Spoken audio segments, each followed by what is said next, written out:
Hello, good morning. তো চলে এলাম, সকাল সকাল বলবো না, বেলা 12টা। তো এখন আমি মা আর আমার মেয়ে বেরোবো। কারণ কী বলতো, এই হাট শিল্প, এই কী বলে হ্যান্ডিক্রাফট, এইসব নিয়ে ছেলেদের অত ইন্টারেস্ট থাকে না। তো আমার বর আমার ছেলে ল্যাদ খাচ্ছে, ওরা ঘরেই থাকবে, রুমেই থাকবে। আমি মা আর আমার মেয়ে বেরোবো, কোথায় কোথায় যাই একটুখানি এদিক ওদিক আশেপাশে ঘুরে আবার সোনাঝুরি হাটে। আবার আজকে অনেক শপিং করার আছে, অনেকের জন্য অনেক কিছু কেনার আছে। তো যাই হোক, সেটাই করব। তো এখন খুব গরম লেগে গেল, আসলে ছাদে গিয়েছিলাম, একটু রিলস বানালাম। জানোই তো, ভালো জায়গা দেখলে রিলস বানাতে ইচ্ছে করে। তো ছাদটা এত সুন্দর, তো মেয়ে বললো চলো তোমাকে একটা রিলস বানিয়ে দিই। তো ওই ঘেমে চেমে এলাম পুরো ভিজে। তো আজকে একটুখানি সেজে গুজে নিয়েছি। তো চলো এবার বেরোই। টোটো করেই যাব, গাড়ি করে যাব না, কারণ রাস্তাগুলো অনেক সরু সরু। তো শিল্পগ্রাম শুনেছি, আমি কোনো দিন যাইনি, যদি পারি সেখানে যাব। আর দুপুরে আমরা 3জন বাইরেই লাঞ্চ করব, আর এরা ঘরে নিয়ে খাবে। তা চলো যাওয়া যাক। একটুখানি বসে, ঠান্ডা হচ্ছে খুব, ছাদে গরম ছিল, ছাদটা এত সুন্দর আমার দেখেই মনে হলো একটু ভিডিও করি। চলো টাটা।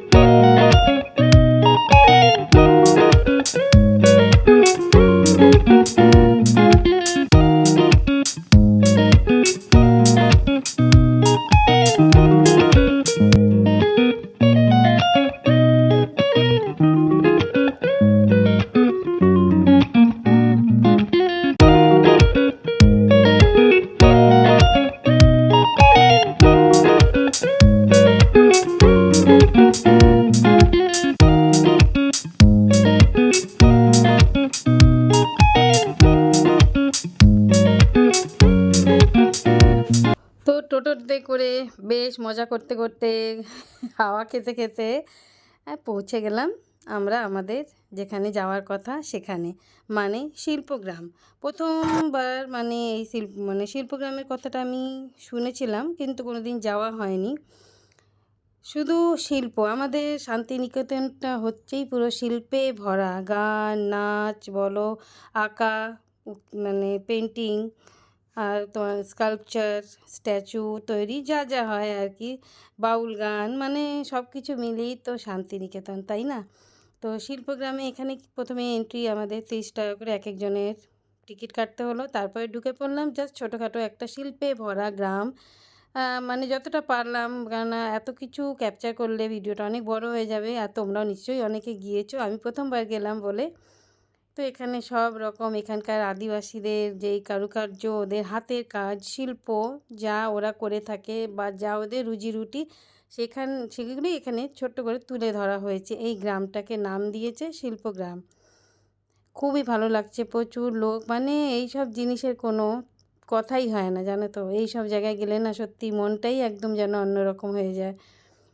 খুবই ভালো লাগছে, মানে আমার তো এইসব জায়গা আসলে মনে হয় বাড়ি যেতে ইচ্ছে করে না, ভাবছি আরও একটু থাকতে পারতাম। কিন্তু কি বলো তো, গরমকালে গিয়েছি, এখনও সেই রকম গরম পড়েনি বলে আমরা দেখে বুঝতেই পারছো, খুব গরমে যে ছটফট করছি, ঘেমে গেছি তাও না, মানে একটু গরম আছেই। তারপরে দেখছি গাছের নিচে একজন বসে বাউল গান করছে, যাই গান শোনা, আমি আমার কাজ শুরু করে দিলাম।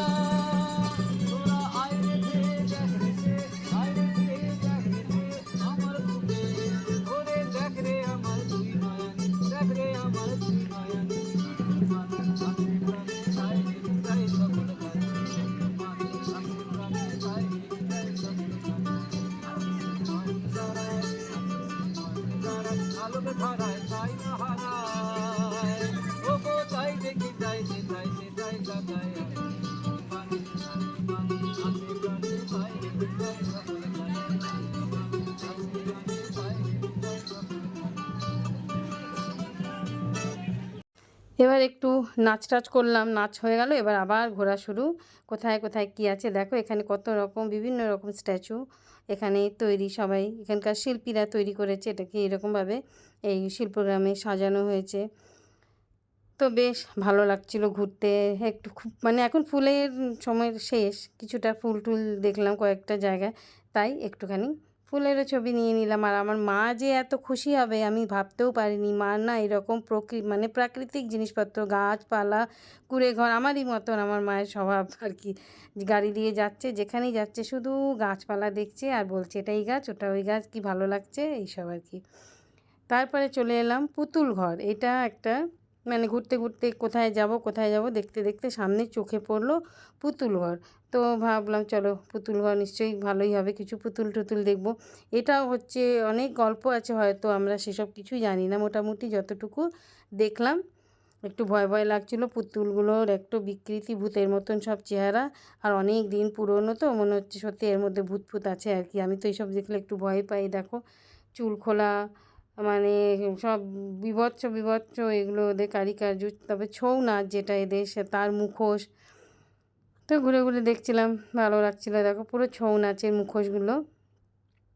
আর মাকে বলছিলাম সে কেমন ভূত প্রেতের মতন পুতুলগুলো, মনে হচ্ছে যেন দেখো না গলায় দড়ি দিয়ে সব ঝুলছে।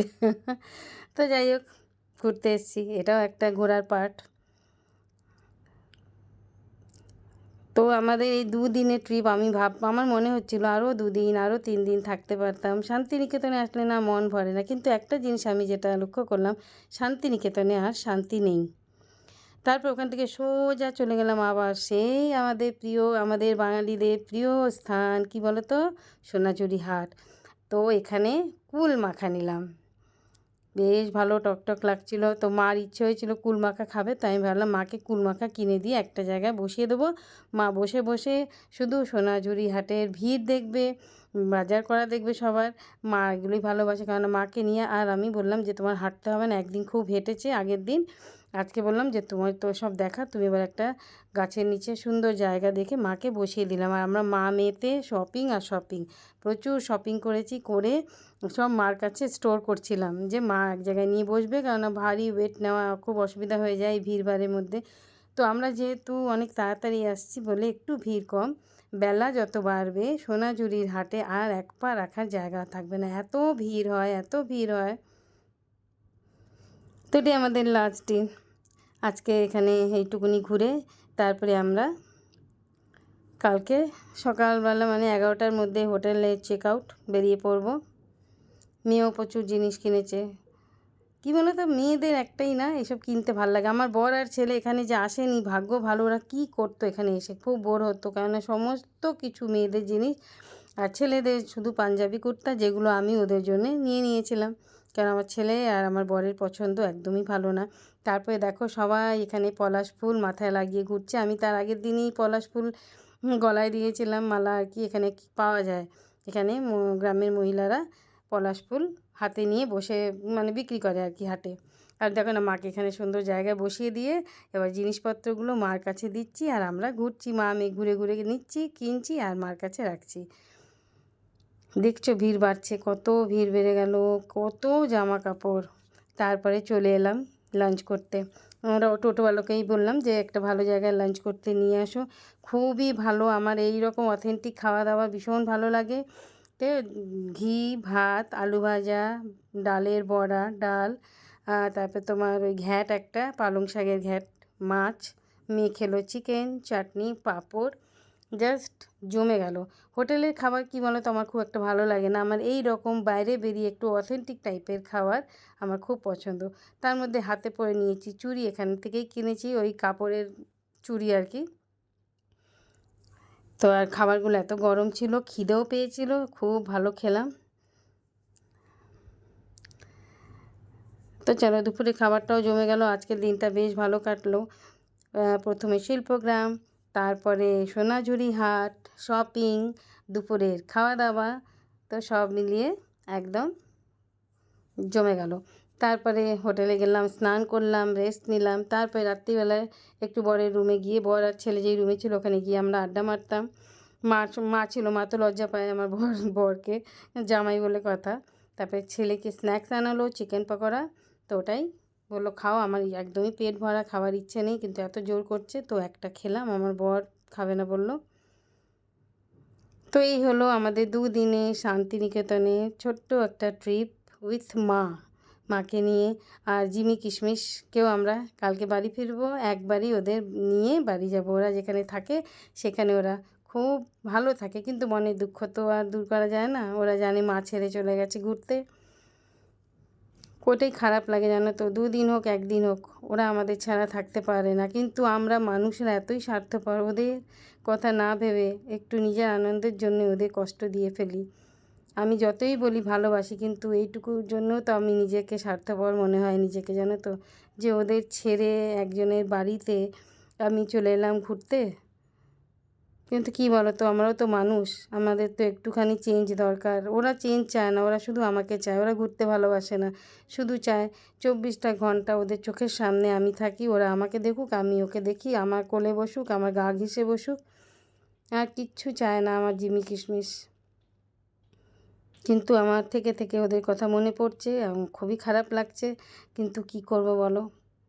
সবাই মিলে একটু বেরোতে ইচ্ছে হলো, মাকে নিয়ে এসেছি, আমার এটাও ভালো লাগছে যে মাকে একটু খুশি দিতে পারলাম, এটাই আমার আনন্দ লাগছে। মা তো কোথাও বেরোয় না। চলো টাটা।